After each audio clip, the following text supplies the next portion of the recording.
ನಮಸ್ತೆ ಸ್ನೇಹಿತರೆ, ಭವ್ಯಶ್ರೀ ಸವಿರುಚಿಗೆ ಸ್ವಾಗತ. ಇವತ್ತು ನಾನು ಕ್ಯಾಪ್ಸಿಕಮ್ ಬಜ್ಜಿ ಮಾಡ್ತಾ ಇದ್ದೀನಿ. ಬನ್ನಿ ಮಾಡೋ ವಿಧಾನ ತಿಳಿಸ್ಕೊಡ್ತೀನಿ. ಈಗ ಒಂದು ಬೌಲ್ಗೆ 1 ಕಪ್ ಕಡಲೆ ಹಿಟ್ಟನ್ನು ತಗೊಳ್ಳಿ. ಈಗ ಒಂದು 5 ಸ್ಪೂನ್ ಅಕ್ಕಿ ಹಿಟ್ಟನ್ನು ಸೇರಿಸ್ಕೊಳ್ಳಿ. 1 ಟೇಬಲ್ ಸ್ಪೂನ್ ಅಚ್ಚ ಖಾರದ ಪುಡಿ, ರುಚಿಗೆ ತಕ್ಕಷ್ಟು ಉಪ್ಪನ್ನು ಸೇರಿಸ್ಕೊಂಡು ಚೆನ್ನಾಗಿ ಒಂದ್ಸಲ ಮಿಕ್ಸ್ ಮಾಡ್ಕೊಳ್ಬೇಕು.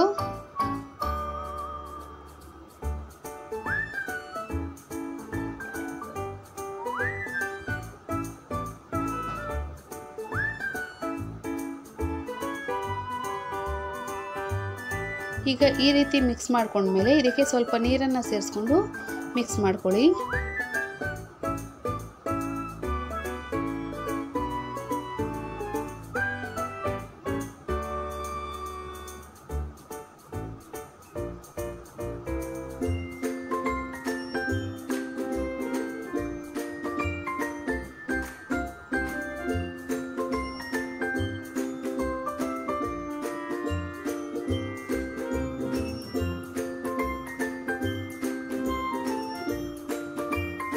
ನೋಡಿ, ಈ ಹದದಲ್ಲೇ ಮಿಕ್ಸ್ ಮಾಡ್ಕೊಳ್ಬೇಕು.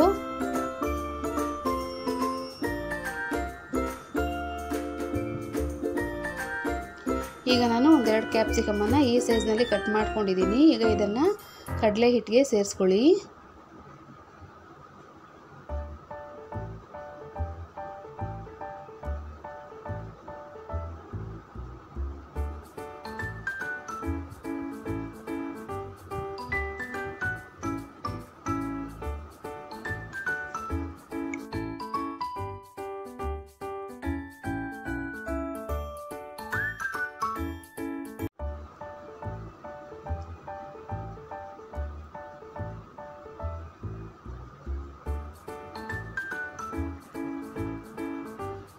ಈಗ ಇಲ್ಲಿ ಎಣ್ಣೆ ಬಿಸಿ ಆಗೋದಕ್ಕೆ ಇಟ್ಟಿದ್ದೆ. ಎಣ್ಣೆ ಬಿಸಿಯಾದ ನಂತರ ನಾವು ಒಂದೊಂದೇ ಕ್ಯಾಪ್ಸಿಕಮ್ ಅನ್ನ ಹಿಟ್ಟಿಂದ ತೆಗೆದು ಎಣ್ಣೆಯಲ್ಲಿ ಡೀಪ್ ಫ್ರೈ ಮಾಡ್ಕೊಳ್ಬೇಕು.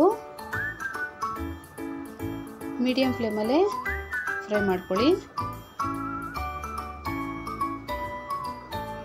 ನೋಡಿ, ಈ ರೀತಿ ನಿಧಾನವಾಗಿ ಎಣ್ಣೆಯಲ್ಲಿ ಸೇರಿಸ್ಕೊಳ್ಳಿ.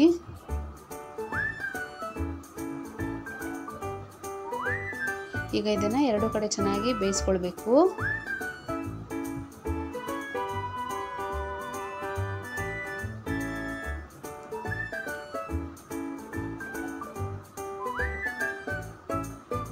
ಸ್ವಲ್ಪ ಗೋಲ್ಡನ್ ಕಲರ್ ಬರೋವರೆಗೂ ಬೇಯಿಸ್ಕೊಳ್ಳಿ.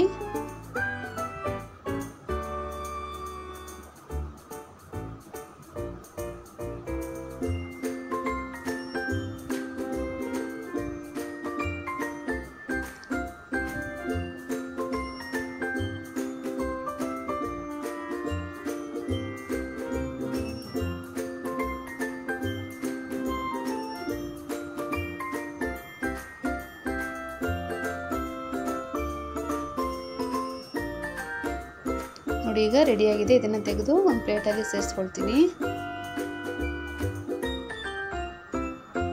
ಈಗ ಇದನ್ನು ಈ ರೀತಿ ಕಟ್ ಮಾಡಿಕೊಂಡು ಈಗ ಇದಕ್ಕೆ ಕೊತ್ತಂಬರಿ ಸೊಪ್ಪು ಮತ್ತು ಈರುಳ್ಳಿನ ಕಟ್ ಮಾಡಿರೋದನ್ನು ಸೇರಿಸ್ಕೊಳ್ಬೇಕು.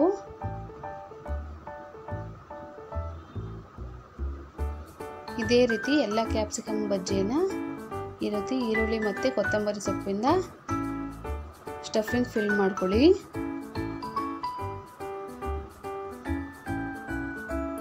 ನೋಡಿ ಸ್ನೇಹಿತರೆ, ತುಂಬಾನೇ ರುಚಿಯಾದ ಕ್ಯಾಪ್ಸಿಕಮ್ ಬಜ್ಜಿ ರೆಡಿಯಾಗಿದೆ ಸ್ನೇಹಿತರೆ. ನೀವು ಕೂಡ ಟ್ರೈ ಮಾಡಿ, ಲೈಕ್ ಮಾಡಿ, ಶೇರ್ ಮಾಡಿ, ಸಬ್ಸ್ಕ್ರೈಬ್ ಮಾಡಿ ಸ್ನೇಹಿತರೆ. ಧನ್ಯವಾದಗಳು.